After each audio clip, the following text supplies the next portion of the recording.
একটা দেশের নিজস্ব বড় স্বর্ণখনি নেই, তবু তারা বিশ্বের দীর্ঘ স্বর্ণ রিজার্ভধারী দেশগুলোর একটি।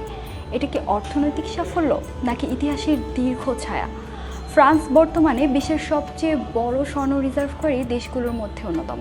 তাদের রিজার্ভ প্রায় 2400 টনেরও বেশি। কিন্তু প্রশ্নটা এখানেই যে তাদের নিজেদের নিজস্ব বড় স্বর্ণখনি নেই, তারা এত স্বর্ণ পেল কোথা থেকে? অন্যদিকে আফ্রিকার দেশ মালি প্রতি বছর প্রায় 50 টনের বেশি স্বর্ণ উৎপাদন করে এবং আফ্রিকার অন্যতম বড় স্বর্ণ উৎপাদনকারী দেশ হিসেবে পরিচিত।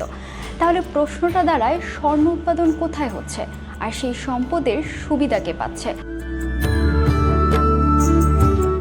ইতিহাস বলছে মালি একসময় ফ্রান্সের উপনিবেশ ছিল, যা 1960 সালে স্বাধীনতা লাভ করে। উপনিবেশ যুগে আফ্রিকার খনিজ সম্পদ উত্তোলনে ইউরোপীয় শক্তিগুলোর বড় ভূমিকা ছিল। এটা বিভিন্ন ঐতিহাসিক গবেষণায় স্বীকৃত একটি বিষয়। আজকের দিনের বাস্তবতা হলো মালির স্বর্ণ শিল্পে বিদেশি কোম্পানির অংশগ্রহণ রয়েছে এবং বৈশ্বিক বাজার ব্যবস্থার মাধ্যমে এই স্বর্ণ আন্তর্জাতিকভাবে বাণিজ্য হয়।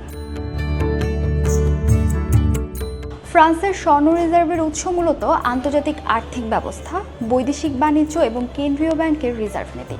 তাই এখানে গল্পটা এক দেশ থেকে আরেক দেশের স্বর্ণ চলে যাওয়া এতটাও সরল নয়, বরং এটা একটা বড় চিত্র।